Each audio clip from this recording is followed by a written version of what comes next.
All right, well, good morning, Rocky Hill Community Church small group facilitators. Good to see you. It's about 8:30 on Monday, June 29th. It is good to see you. It was great to get to see some of you at our church service yesterday, and some of you still watching online. So I'm continuing our series going through the Gospels for you as small group facilitators.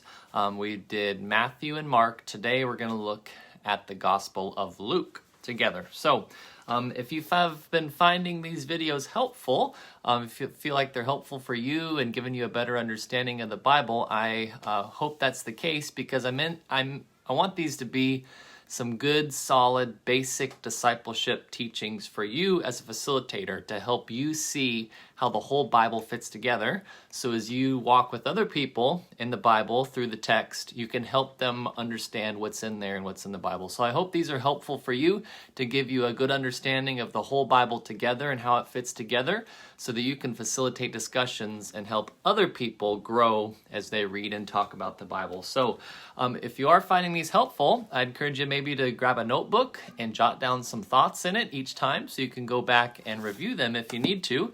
And if you need a journal, notebook, I actually have 3 extra ones here that have been sitting on my desk for a couple months that I haven't used. So if you want one of these, you can just let me know, and you're welcome to have one and use them for our videos. So let's talk about the Gospel of Luke today.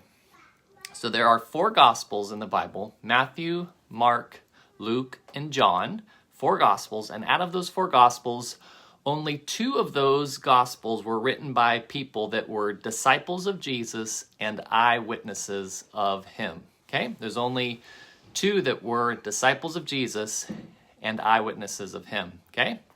I'll give you a second to try to remember which 2 those were if you've been watching the last couple weeks. Okay? It was Matthew, the first Gospel, and John, right? Matthew and John, the first and last Gospel. So I remember them as the bookends. Matthew and John were disciples of Jesus and eyewitnesses of him. And then Mark and Luke were not disciples. They might have seen Jesus in person, possibly, we don't know for sure, but they definitely were not disciples of Jesus. Mark got his material from Peter. Likely his gospel, the Gospel of Mark, are some of Peter's sermons put in written form. And Luke was an astute researcher, and he put together documents and researched them, okay? So that's what we're going to look at today is Luke. So Luke was a companion of Paul. So if you're reading the book of Acts, when you come, the first 15 chapters of Acts, let's back up a little bit. So Luke wrote the book of Luke and the book of Acts. They were kind of this volume 1, volume 2, part 1 and part 2, 2 books that were often connected together that Luke wrote. And so if you read the book of Acts, the first 15 chapters, Luke talks about these guys were here and went there. These guys were here and went there. These guys were here and went there. And then in chapter 16, verse 10, it shifts.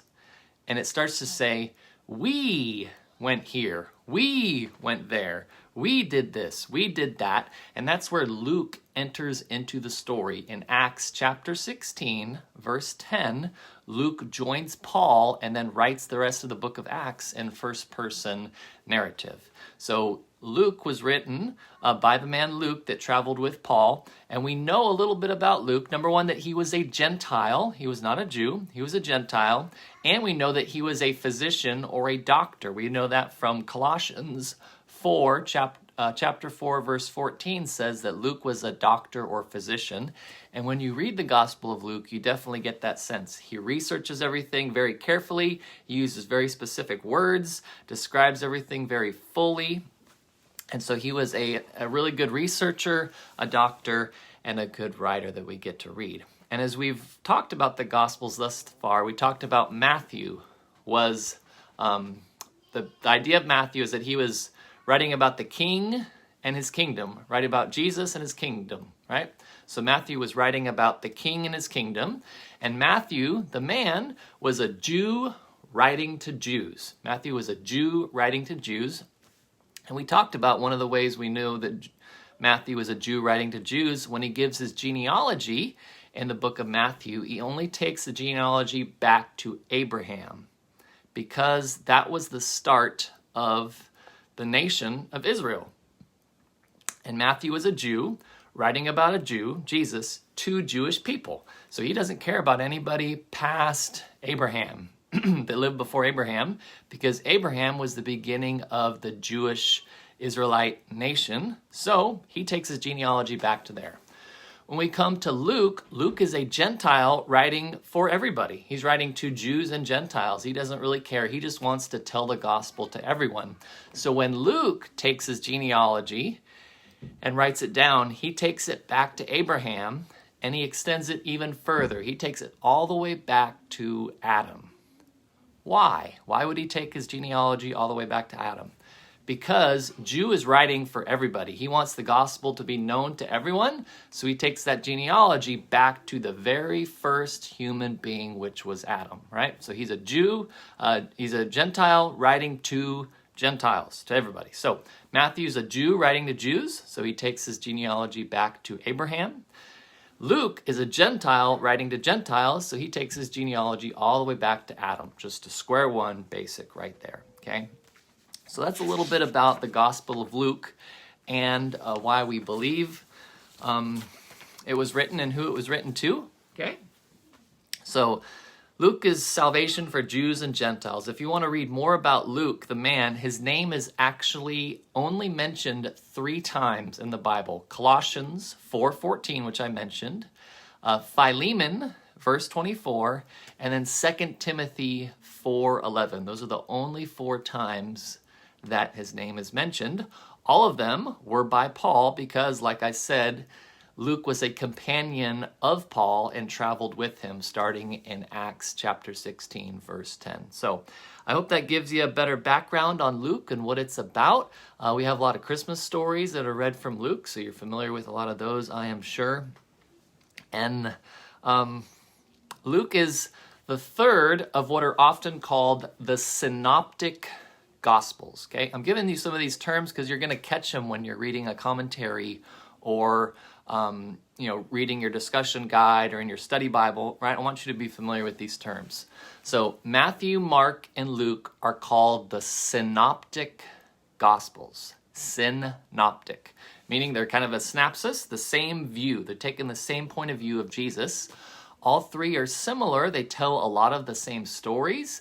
They tell a lot of the same healings that Jesus did. They tell a lot of the same places that Jesus went, things like that. So they're called the Synoptic Gospels. All 3 were probably written in the middle 60s AD. So Jesus died between 30 and 36 AD, right? Even though it's AD, we think after death. Jesus died in 30 to 36 AD, okay? That's just how the dates work. We don't have to figure them out or worry about them. Just accept it and we're going to use it. So 30 to 36 AD is likely where Jesus died in those 6 years. It's tough to determine. And then Matthew, Mark, and Luke were written in the middle 60s, so about 30 years after Jesus died. And I want to share that with you because when we talk about John next week, he's written about 90 AD is when he wrote his gospel. So Matthew, Mark, and Luke are the synoptic gospels. They're all somewhat similar and written in the middle 60s. It's just important to look at. And then John's written later. So I hope this was helpful for you for Luke. It's a little longer, but I wanted to summarize these 3 gospels that we've been coming up into and hope it helps you as you're reading the Bible and walking people through it and going through it together. So lastly, as part of our time this week, I started sharing with you some thoughts from How to Ask Great Questions by Karen Lee Thorpe. And in here, she has Karen's top 10 principles for asking great questions. And as small group facilitators, our goal is to get other people to talk by asking them questions and follow-up questions and encouraging them to read the Bible, reflect on it, observe it, interpret it, and apply it, okay? So, tip number 3 that Karen has in here. She says, ask one question at a time. Ask one question at a time. So this is an example. How does the lack of forgiveness affect the one who has done harm, the one who has been harmed, and each person's relationship with God? Okay? So if you read that question a couple times, you would probably take it apart and answer it piece by piece. But if you only heard it, you'd have forgotten the first part by the time you heard the last, which probably happened for you as you were listening. It's best to just ask one simple question and wait for the responses before asking the next piece. So another way to ask those questions was, how does the lack of forgiveness affect the one who has done harm? How does it affect the one who has been harmed, right? So just break it up, make it simple, and so on, okay? So ask one question at a time, our small group principle of the week. So thanks for watching here. Hope this was helpful for you as we continue to talk about the Gospels.